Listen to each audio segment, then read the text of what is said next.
दोस्तों, एक समय ऐसा भी था जब भगवान शिव ने अपने तीसरे नेत्र से कामदेव को भस्म कर दिया था।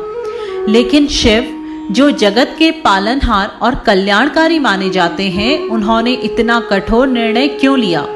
आइए जानते हैं इस रहस्यमयी कथा को विस्तार से। एक बार की बात है जब मां सती ने अपने पिता दक्ष प्रजापति के यज्ञ में अपमान सहन न कर पाने के कारण योग अग्नि में स्वयं को भस्म कर लिया। यह देखकर महादेव अत्यंत दुखी हुए और उन्होंने संसार से दूरी बना ली। वे हिमालय पर जाकर घोर तपस्या में लीन हो गए। इधर तारकासुर नामक एक भयंकर राक्षस ने स्वर्गलोक और पृथ्वी लोक में आतंक मचा रखा था। उसे केवल भगवान शिव और पार्वती के पुत्र से ही पराजित किया जा सकता था। लेकिन समस्या यह थी कि शिव जी किसी से भी मिलते जुलते नहीं थे, वे बस ध्यान में लीन रहते थे। देवताओं ने सोचा कि किसी तरह शिव जी का ध्यान भंग किया जाए ताकि वे माता पार्वती को स्वीकार करें और उनका विवाह हो। इसलिए उन्होंने कामदेव को चुना, जो प्रेम और आकर्षण के देवता थे।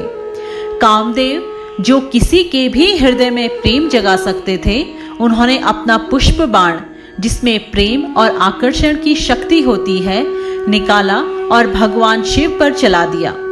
जैसे ही बाण भगवान शिव के ध्यान में व्यवधान डालता है, वे क्रोधित होकर अपनी तीसरी आंख खोल देते हैं। तीसरा नेत्र खुलते ही उससे प्रचंड अग्नि निकलती है और कामदेव वहीं भस्म हो जाते हैं। इससे समस्त देवगण भयभीत हो जाते हैं और कामदेव की पत्नी रति बहुत अधिक विलाप करने लगती हैं।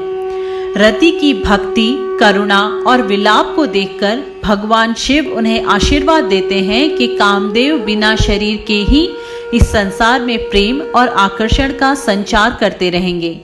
इसीलिए आज भी प्रेम की अनुभूति होती है, लेकिन हमें कामदेव का वास्तविक स्वरूप कहीं नहीं दिखाई देता।